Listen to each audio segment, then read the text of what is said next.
राजकुमारी किशोरी को लेकर विजयगढ़ के लिए निकल चुके हैं और मैं राजकुमारी किशोरी नहीं, खुदा बख्श हूँ।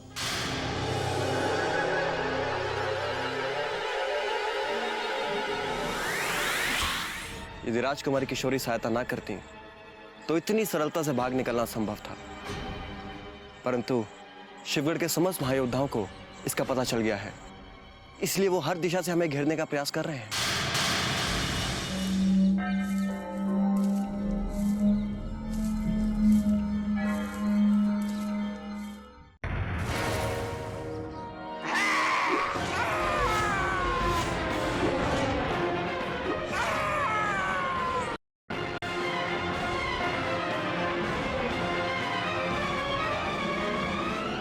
ये चीख की आवाज, लगता है शत्रु ने हमारे सैनिकों पर आक्रमण कर दिया है। सिपाहियों, आवाज इस तरफ से आई है और ये रास्ता चुनारगढ़ की तरफ जाता है। आओ हमारे साथ।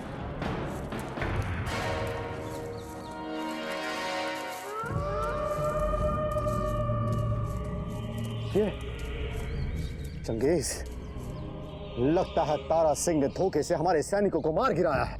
हम अपने सिपाहियों का बदला लेकर रहेंगे मेरे आका। आज तारा सिंह को उसका शैतान भी नहीं बचा सकता मेरे आका। एक यही रास्ता बचा है जहां से वो शहजादी आलिया को लेकर भाग सकता है। बाकी के तीनों रास्ते हम टटोल चुके हैं। किसी भी मूल्य पर वो तुच्छ यार बचने न पाए। ढूंढो उसे सैनिकों, ढूंढो। आओ मेरे साथ।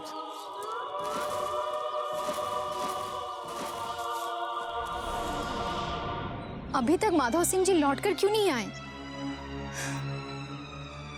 कहीं उन्हें अकेला देख शत्रुओं ने घेर तो नहीं लिया?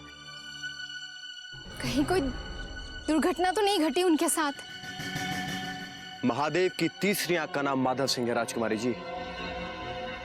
आप अपने मन में कोई शंका न रखिए, क्योंकि माधव सिंह को हानि पहुंचाना इतना सरल नहीं है। वो जहां भी होंगे सुरक्षित लौट आएंगे।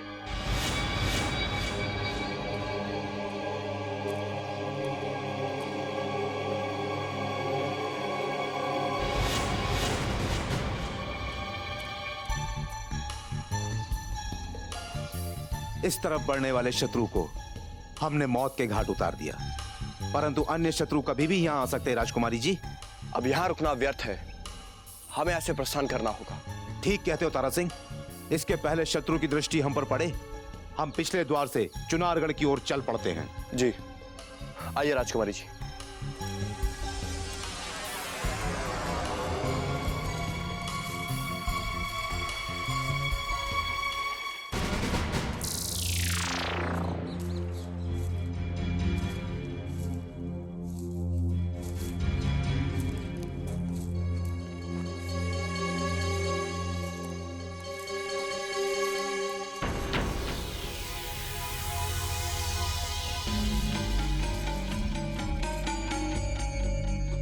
विजयगढ़ के उस तुच्छयार और शिवगढ़ की राजकुमारी के मिलते ही सर्वप्रथम राजकुमारी का शीश काट कर फेंक देना है। उसके बाद उस यार के टुकड़े टुकड़े कर देना, यह हमारा हुक्म है।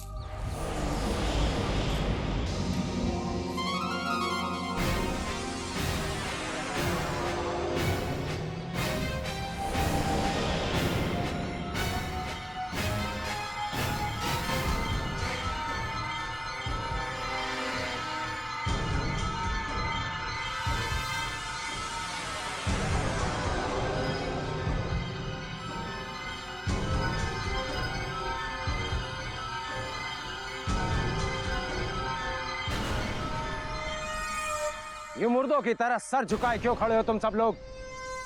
क्या तुमने हमारा आदेश नहीं सुना? माफ कीजिए हुजूर, उस अय्यार के टुकड़े टुकड़े कर देंगे, परंतु शिवगढ़ की राजकुमारी की ओर आंख उठाकर भी नहीं देख सकते, क्योंकि हमने शिवगढ़ का नमक खाया है।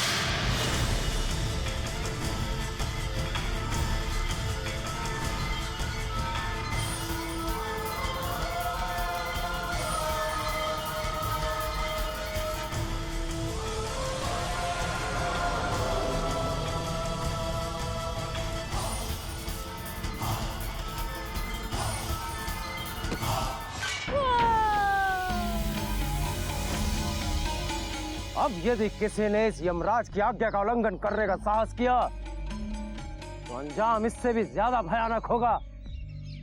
अब इससे पूर्व के चंगेज खान और सोमनाथ उस अय्यार और राजकुमारी को बचाने का प्रयास करें, उन्हें ढूंढते ही उनका सर उनके धड़ से अलग कर देना है। चलो सैनिकों।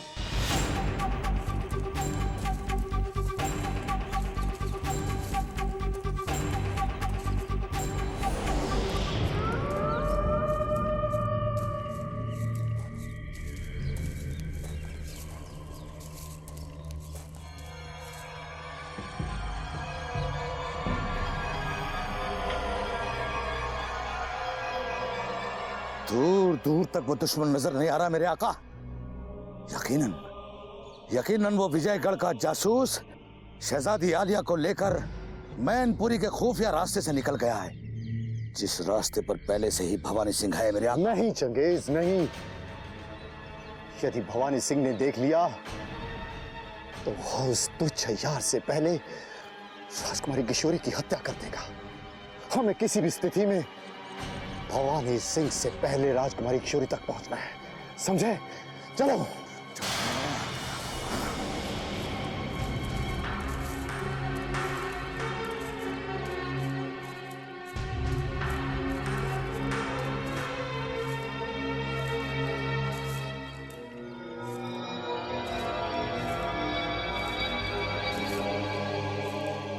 अब हम एक कदम भी नहीं चल सकते, हम बहुत थक चुके हैं।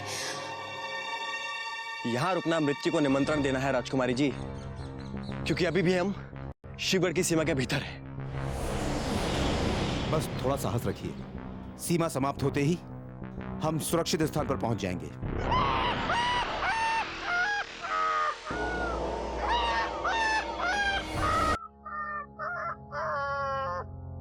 भागो भागो, नहीं तो भवानी सिंह आकर सबको पकड़ लेगा। कौन है वो?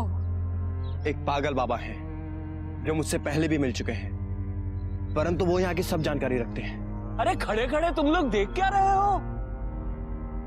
भवानी सिंह इधर ही आ रहा है, तुम सबके सिर काट देगा।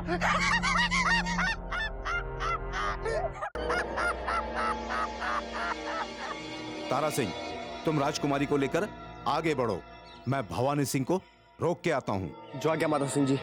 चलिए राजकुमारी, चलिए।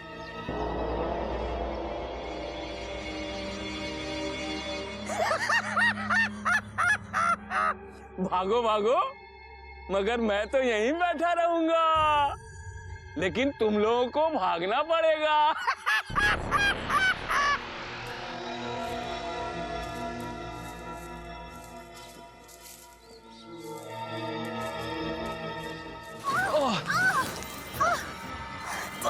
राजकुमार जी, चेष्टा कीजिए ऊपर आएगी। राजकुमार जी, राजकुमार जी,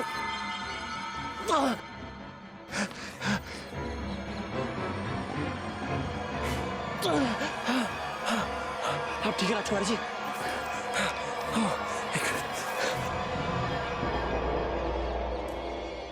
आप ठीक है?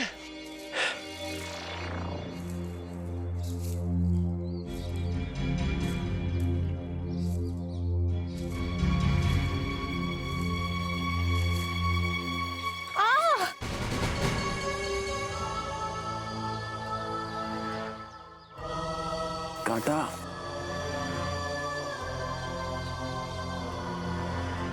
थोड़ा धैर्य से कर लीजिए।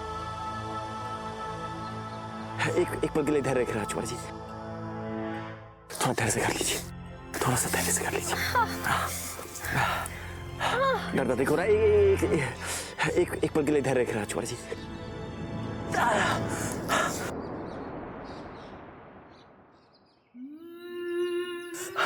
अधिक दर्द हो रहा है? ठीक है आप? ठीक हूँ मैं।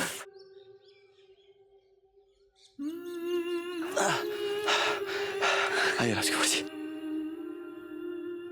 आइए।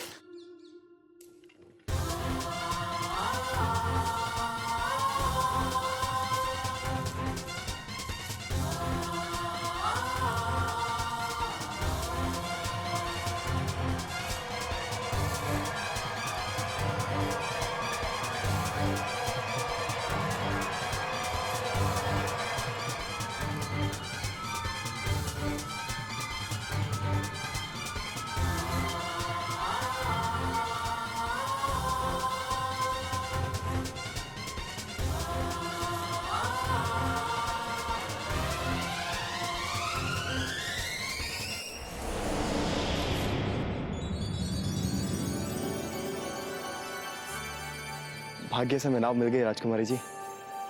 अब बस नदी के दूसरे किनारे पर जाते ही हम चुनारगढ़ की सीमा पर पहुंच जाएंगे। हाँ, आइए राजकुमारी जी, आइए।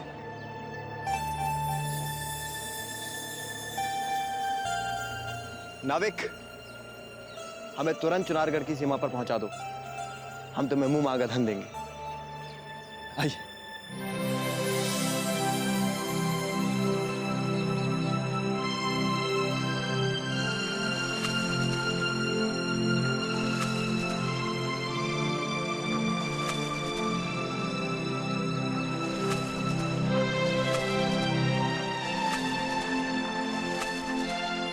यहाँ हम और युवराज आया करते थे बचपन। ये नदी, खूबसूरत नदी, यहाँ हम लोग आते थे, तैराकी करते थे।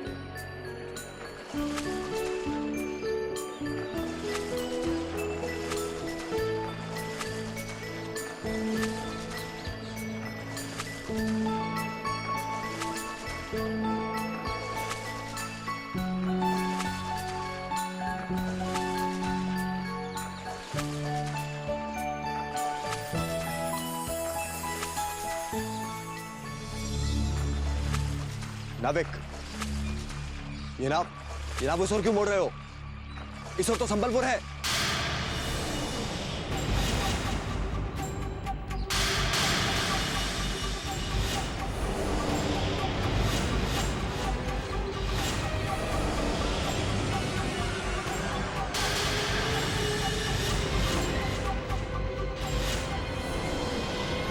शिवगढ़ की धरती को कलंकित करने वाली राजकुमारी, तूने क्या सोचा था? धरती का ये यमराज तुझे जीवित लौट जाने देगा?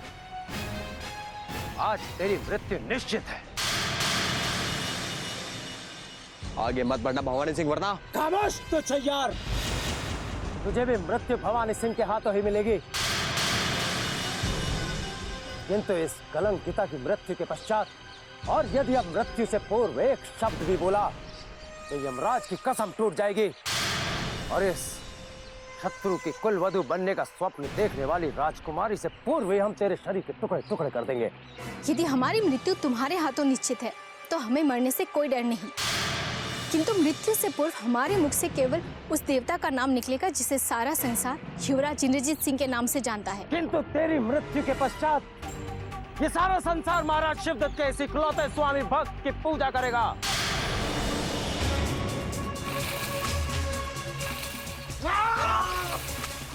राजकुमारी जी, अब भागे राजकुमारी जी! अब तो युवराज इंद्रजीत की सौगात है, भागिए, भागिए राजकुमारी जी, भागिए राजकुमारी जी, भागिए।